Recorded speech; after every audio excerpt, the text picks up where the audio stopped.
नमस्कार, आप देख रहे हैं Bharat times news. Narayanpur NHM कर्मचारियों का आंदोलन 19वें दिन भी जारी। आदेश और नियुक्ति पत्र जलाकर जताया विरोध। जिला की कांग्रेस कमेटी के दिया एनएचएम को दिया समर्थन। छत्तीसगढ़ में स्वास्थ्य सेवाएं ठप, अस्पतालों के बाहर परेशान जनता, लेकिन भाजपा सरकार खामोश। एनएचएम कर्मचारी लगातार 19 दिन से हड़ताल पर बैठे हुए हैं, मगर मुख्यमंत्री विष्णुदेव सरकार को जैसे कोई फर्क ही नहीं पड़ रहा। क्या जनता की जान से खिलवाड़ कर रही है सरकार? क्या सरकार की प्राथमिकता राजनीति है, जनता नहीं? 19 दिन यानी लगभग 3 हफ्ते से अस्पतालों में सेवाएं बंद हैं, लेकिन सरकार चुप है। मरीजों को इलाज नहीं मिल रहा है। गाँव में टीकाकरण ठप है। गर्भवती महिलाएं इलाज के लिए भटक रही हैं। एनएचएम कर्मचारी सरकार पर गंभीर आरोप लगा रहे हैं। कह रहे हैं सरकार ने बार बार आश्वासन दिया, लेकिन हकीकत में कुछ नहीं किया। उनकी मांगे हैं नियमितीकरण, बेहतर वेतनमान और सुरक्षा, लेकिन भाजपा सरकार अब तक सिर्फ वादे करती रही है। गुस्साए कर्मचारी, सरकार हमारी अनदेखी कर रही है। हमने शांति से आंदोलन शुरू किया था, लेकिन अब मजबूरन हमें उग्र आंदोलन करना पड़ेगा, और अगर जनता की जान खतरे में है तो इसकी जिम्मेदारी भी सरकार की होगी। तो सवाल बड़ा है, क्या भाजपा सरकार जनता की सेहत को ताक पर रख चुकी है? क्या 19 दिन से बंद अस्पताल सरकार की नाकामी का सबूत नहीं? मैडम, अपना परिचय बताएंगे। जी, मेरा नाम संगीता ब्रह्मनोटिया है। मैं छत्तीसगढ़ प्रदेश एनएचएम कर्मचारी संघ की महिला विंग की प्रदेश अध्यक्ष हूँ।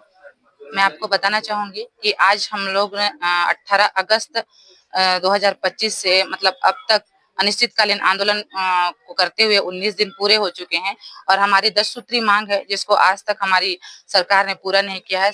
हम लोगों ने शासन को इन 20-21 महीनों में 2 वर्ष बीत जाने के बाद भी हम लोगों ने 160 से अधिक बार हम लोगों ने ज्ञापन निवेदन कर चुका है, फिर भी हमारी मांगों को संज्ञान में नहीं लिया जा रहा है और हमारी मांग जायज है। इसके बावजूद भी शासन के द्वारा और स्वास्थ्य मंत्री के द्वारा उल जलूल बयान आना कि हमारी 5 मांगों को पूरी की गई है, और इसके बावजूद भी एनएचएम कर्मचारी वापसी नहीं हो रहे हैं। और उसके बाद हमारी मांगों को पूरा ना करते हुए भी शासन के द्वारा जो दोहरी नीति अपनाई जा रही है, जो दंडात्मक कार्रवाई हमारे साथियों के ऊपर की जा रही है, हमारे जिले से 4 साथियों की बर्खास्तगी की गई है। प्रदेश में इस तरह के पूरे जितने भी प्रांतीय नेतृत्वकर्ता और जिला अध्यक्ष जो साथी हैं उनको बर्खास्त किया गया है, और उनकी बर्खास्तगी के विरोध में हम लोगों ने कल सीएमएचओ कार्यालय का घेराव किया है, और जितनी आदेश की कॉपियां हैं उनको हम लोगों ने उनका दहन किया गया है। साथ ही साथ आज हम लोगों ने जो वह आंदोलन, हमारा अनवरत जारी है और जारी रहेगा।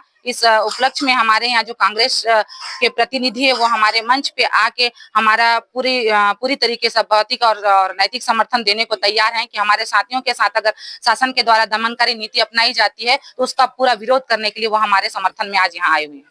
लगातार विरोध हो रहा है, जिसके संबंध में अभी तक से सरकार द्वारा क्या आश्वासन या किसी प्रकार का कोई जवाब आया आपके पास? बिल्कुल नहीं। हमारे प्रांतीय प्रतिनिधि के द्वारा, हमारे नेतृत्वकर्ता के द्वारा शासन से वार्ता करने की, संवाद करने की कोशिश की गई है, किंतु शासन के द्वारा और स्वास्थ्य मंत्री के द्वारा बिल्कुल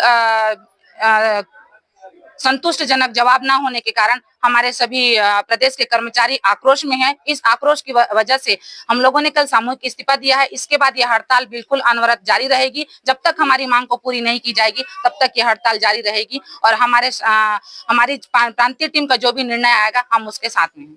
और जिस प्रकार से आगे का आपका क्या रणनीति या क्या वो रहेगा आंदोलन, या फिर उसके बारे में बताएंगे?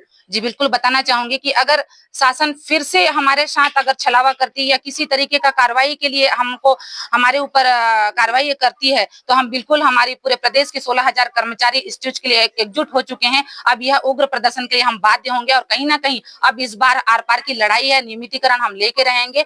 इसके बाद हम, अगर हमारी मांग को अभी भी संज्ञान में नहीं लिया जाता है छत्तीसगढ़ शासन के द्वारा, तो हम बिल्कुल भाजपा कार्यालय, भाजपा प्रतिनिधि और विधायक प्रतिनिधि का घेराव करेंगे, विधायक का घेराव करेंगे हर जिले में, क्योंकि अब यह आंदोलन हमारे आत्मसम्मान की लड़ाई है। अब हमारे आत्मसम्मान की लड़ाई में हमको जो कोरोना योद्धा का नाम दिया गया है, बिल्कुल हम सम्मान के पात्र हैं, और इस सम्मान के लिए हमको जो करना पड़ेगा, जेल जाना पड़ेगा तो जेल भी जाएंगे, लेकिन अब हम पीछे नहीं हटेंगे। अपना परिचय बताइए। हाँ, मेरा नाम विजय सलाम है। हम लोग कांग्रेस कमेटी के नेतृत्व में आज स्वास्थ्य कर्मियों के बीच में आए थे, जो अपनी मांग को लेके लगातार 19 दिनों से यहाँ पे धरना प्रदर्शन में उपस्थित है।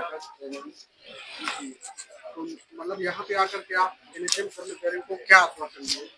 देखिए, भाजपा सरकार ने जब चुनाव में अपनी चुनावी घोषणा में वादा किया था कि हम 100 दिनों में मोदी की गारंटी के अनुसार इनको नियमितीकरण करके 10 सूत्री मांग को पूरा करेंगे, लेकिन आज लगभग 2 साल होने को है, कोई नतीजा नहीं निकल रही है, ना कोई कमेटी बन रही है, ना इनके लिए कोई एक योजना तैयार किया जा रहा है। तो लगातार एनएचएम कर्मचारी जो है वो अपने आप को ठगा हुआ महसूस कर रहे हैं, इसलिए आज सरकार के सामने अपना विरोध प्रदर्शन कर रहे हैं और लगातार 19 दिन से खड़े हैं। देखिए, आज स्वास्थ्य जो विभाग है उसकी रीढ़ की हड्डी बैठ गई है, तो आप समझ सकते हैं स्वास्थ्य विभाग कैसे चलेगी। कहीं ना कहीं स्वास्थ्य कर्मियों की मांग जायज है, इनका जो मांग है 10 सूत्री मांग है उसको सरकार को संज्ञान में लेके पूरा करना चाहिए। हम विपक्ष के लोग भी इनके समर्थन में खड़े हैं और कंधे से कंधा मिला के इनका जो समर्थन होगा हम करेंगे। वर्तमान में अगर बीते दिनों में अगर कांग्रेस की सरकार आएगी तो उसमें आप क्या कहना चाहेंगे? देखिए, पूर्व में भी हमारी सरकार थी, 2018 के बाद हमारी कांग्रेस की सरकार आई, लेकिन कुछ गलतियां कांग्रेस पार्टी की सरकार से हुई, उसको सुधारने का प्रयास किया जा रहा है। एक योजना लाया गया था कौशल्या माता के नाम से, जिसको कैबिनेट में प्रस्ताव बना के भेज भी दिया गया था, नियमितीकरण के करने की एक योजना थी, लेकिन दोबारा जब चुनाव आई, चुनाव के बाद कांग्रेस सरकार हट गई, तो अभी तक उसका पूरा नहीं हुआ। लेकिन हमारे जो बड़े शीर्ष नेतृत्व हैं वो सब जांच कर रहे हैं कि कहां उनसे गलती हुई, और आगामी समय में जब चुनाव आएगा तो वो कहीं ना कहीं सुधार करेंगे। देखिए, भूपेश बघेल जी की सरकार थी, जो वादा किया था उन्होंने पूरा किया, कहीं ना कहीं इसको भी वो पूरा करते, लेकिन देरी हुई, जिसका खामियाजा आज विपक्ष में रहना पड़ा। आप देखें, किसानों को उन्होंने कहा था कि हम लोन माफ करेंगे, तुरंत तत्काल लोन माफ किया। तो इसी मुझे लगता है कहीं ना कहीं कांग्रेस पार्टी जो बोलती है वो करती है। आने वाले समय में अगर स्वास्थ्य कर्मियों का सहयोग उनको मिलता है, कांग्रेस पार्टी को सहयोग मिलता है, तो मुझे ऐसा लगता है शीर्ष नेतृत्व इनके सम्मान में इनकी जो मांग है उसको पूरा करेगी।